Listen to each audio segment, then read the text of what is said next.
समुद्र से उठने वाली इतनी सारी कहानियों में से सबसे ज्यादा डरावनी कहानियां उन भूतिया जहाजों की होती हैं जिनके बारे में आप या मैं कुछ नहीं जानते।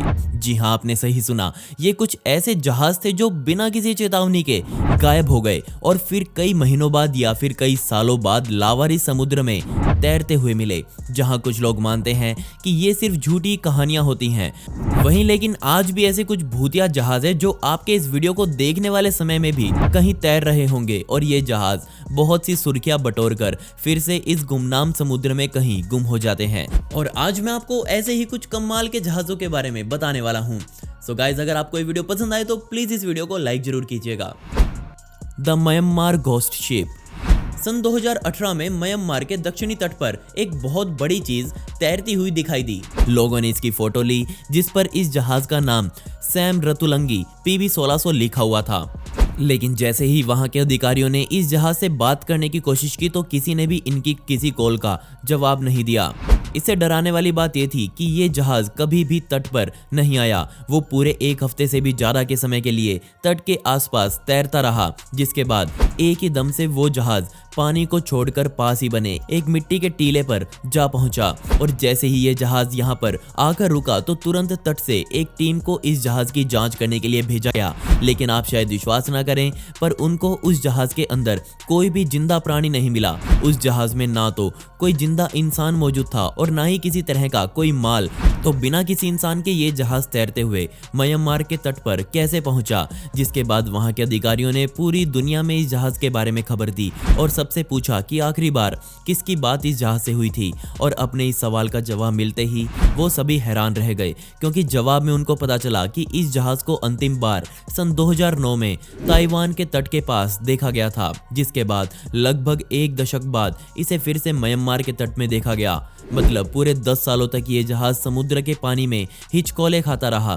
लेकिन क्या आप ये मान सकते हैं कि इन 9-10 सालों में ये जहाज पूरी दुनिया के समुद्रों में चक्कर लगाता रहा और कैसे इसे कभी किसी और देश में देखा नहीं गया?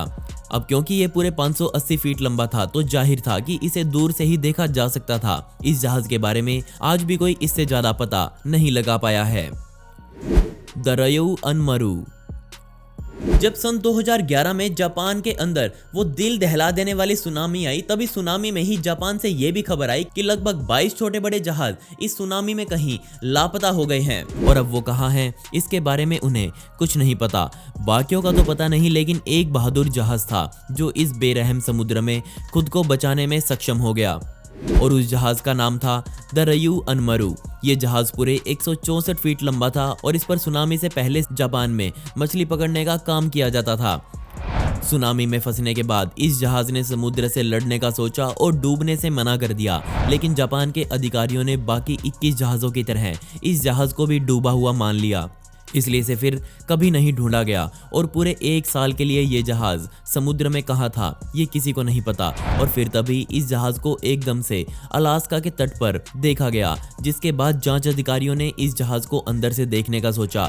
लेकिन समुद्र में इतना लंबा समय बिताने के बाद इस जहाज का फ्यूल टैंक पूरी तरह से खत्म हो चुका था। मतलब अब इसे किसी भी तरह से तट तक खींच कर नहीं ले जाया जा सकता था। लेकिन जांच अधिकारियों ने इसकी सूचना सरकार को दी तो सरकार ने तुरंत इस जहाज को डुबाने के आदेश दे दिए, क्योंकि अगर ये जहाज ऐसे ही तैरता रहा तो ये और जहाजों से भी टक्कर खा सकता था। जिसके बाद इस जहाज पर कई बॉम्ब के गोले फेंककर इसे जला दिया गया। जिसके बाद ये जहाज धीरे धीरे समुद्र में डूबते हुए अपनी अंतिम जगह पर जा बैठा और ये जहाज तब से लेकर आज तक वहीं पड़ा हुआ है। द जिनसैंग। जब भी बात चलती है भूतिया जहाजों की तो इस जहाज का नाम उस लिस्ट में जरूर लिया जाता है। ये जहाज ना जाने कहां से तैरते हुए ऑस्ट्रेलिया के तट पर सन 2006 में देखा गया। और जब इस जहाज की जांच की गई तब अधिकारियों को पता चला कि ना सिर्फ इस जहाज का क्रू गायब है, बल्कि किसी ने इस जहाज का ऐसा हाल किया है जिससे कोई इसको पहचान ना सके। मतलब कि इस जहाज पर ना किसी देश का झंडा और ना ही कोई नाम लिखा हुआ था। बस इसके बारे में सिर्फ यही पता था कि ये एक 262 फुट लंबा एक ऑयल टैंकर जहाज है।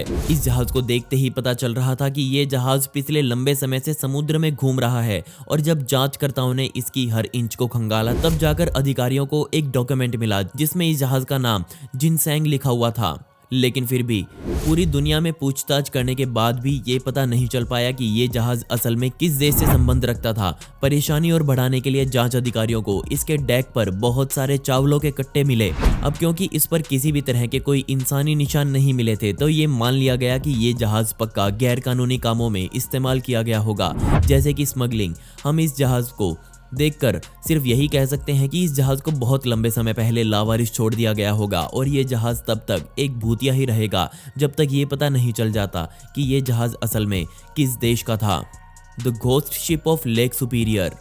जेसन नाम का एक फोटोग्राफर सन 2016 में मिशिगन की द लेक सुपीरियर में फोटोग्राफी कर रहा था और जेसन को वहां जो मिला, या फिर मैं कहूं जो उसकी फोटोज में कैद हुआ, वो उसकी उम्मीद से कहीं ज्यादा था। दुनिया की सबसे बड़ी मीठे पानी की झील में एक अजीब सी लेकिन बहुत बड़ी आकृति जेसन के कैमरे में कैद हुई। इसे देखकर जेसन उस पर बिल्कुल भी यकीन नहीं कर पाए। क्या ये कोई भूतिया जहाज था या फिर कुछ और? बेशक ये एक भूतिया जहाज हो सकता है, क्योंकि सिर्फ यही झील 6000 से ज्यादा जहाजों के डूबने की गवाह है और 80 जहाज तो ऐसे थे जो ऐसी जगह पर पड़े थे जहां पर जेसन फोटोग्राफी कर रहे थे।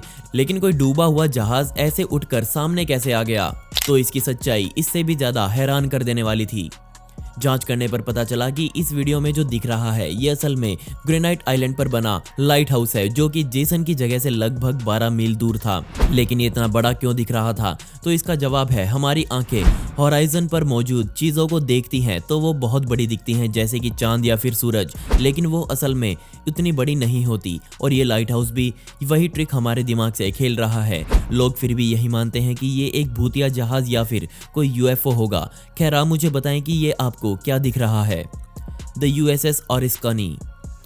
अब बेशक ये जहाज समुद्र में कई सालों तक इधर उधर लावारिस घूमता हुआ नहीं पाया गया, लेकिन इस जहाज के कुछ अंतिम पल आपको जरूर पिघला कर रख देंगे। यूएसएस ओरिस्कनी एक एसेक्स क्लास का एयरक्राफ्ट कैरियर था जिसे सबसे पहली बार सन 1945 में समुद्र में उतारा गया था। इसे माइटी ओ के नाम से भी जाना जाता था और आप शायद विश्वास ना करें, पर इस जहाज की लंबाई पूरे 911 फीट की थी और ये जहाज एक समय पर 82 जहाजों को अपने ऊपर लाद कर चल सकता था। इस जहाज ने कोरियन और वियतनाम की लड़ाई में एक महत्वपूर्ण रोल अदा किया और लगभग अपनी जिंदगी के 50 साल बिताने के बाद सन 1994 में इसे कबाड़ में बेच दिया गया और इसके अंदर से सब कुछ कबाड़ निकालने के बाद इसका बहुत बड़ा हिस्सा बच गया जो कबाड़ में भी काम नहीं आ सकता था। जिसके बाद ये सवाल उठा कि इस बचे हुए जहाज के साथ क्या किया जाए, जिसके बाद देश के बड़े बड़े विद्वानों ने अपना दिमाग चलाया और फिर सभी का यही निर्णय बना कि वो इसे गल्फ ऑफ मैक्सिको के पानी में डुबा देंगे। ये कोई आम प्रैक्टिस नहीं होने वाली थी, बल्कि ये एक वर्ल्ड रिकॉर्ड बनने वाला था जब किसी इतने बड़े जहाज को जानबूझकर पानी में डुबाया गया। और मई 2006 में इस जहाज को तट से 24 मील या फिर 48 किलोमीटर दूर तक खींचा गया और इस पर पूरे 250 किलो बारूद अलग अलग जगह फिट कर दिया गया और पूरे जहाज में एक के बाद एक कई धमाके किए गए। इतने बड़े और महान जहाज को डुबाने में सिर्फ 37 मिनटों का समय लगा। आज के समय में ये जहाज सतह से 214 फुट नीचे बैठा हुआ है, लेकिन फर्क बस इतना ही है कि आज ये जहाज एक मूंगा की चट्टान बन चुका है। गाइज, मेरा डेली व्लॉग चैनल जिस पर आप सभी बहुत प्यार दिखा रहे हैं, मैंने उसका लिंक फिर से नीचे डिस्क्रिप्शन में डाल दिया है। आप प्लीज़ उसको जाकर सब्सक्राइब कर लें, हमारे डेली व्लॉग्स देखें। मैं वहाँ पर behind the scenes and all सब कुछ डालता हूँ, सो आपको जिससे काफ़ी कुछ सीखने को भी मिलेगा। जो यूट्यूब में कुछ काफ़ी मेहनत कर रहे हैं उनको काफ़ी पता चलेगा कि वीडियोज़ कैसे बनाते हैं, तो आपकी काफ़ी हेल्प हो जाएगी। सो डिस्क्रिप्शन में मैंने लिंक डाल दिया है और आप जाकर उसे सब्सक्राइब कर लें, वहाँ की वीडियोज़ देख लें। साथ ही दोस्तों, मेरा एनिमेशन जो चैनल है उस पर भी वीडियो आने वाली है जल्दी ही, कल या परसों में वीडियो आ जाएगी। सो प्लीज़ गाइज उसको भी आप सब्सक्राइब कर लें। एंड पिछली वीडियो का शाउट आउट जाता है नेहा डोले को, जिन्होंने बहुत ही प्यारा कमेंट किया था। इस कमेंट के लिए आपका बहुत बहुत शुक्रिया। आप कमेंट्स में पिक में लिख सकते हैं, जिससे आने वाली वीडियोज़ में आप में से ही किसी एक को शाउट आउट दिया जाएगा। आपको इनमें से सबसे खतरनाक जहाज कौन सा लगा, मुझे नीचे कमेंट सेक्शन में जरूर बताइएगा। और इस वीडियो का पार्ट 2 चाहिए हो तो कमेंट्स में पार्ट 2 जरूर लिखें। ऐसे ही इंटरेस्टिंग वीडियोस देखने के लिए मिस्टीरियस दुनिया को भी सब्सक्राइब कर दें। मिलते हैं अगली वीडियो में। ये वीडियो देखने के लिए धन्यवाद।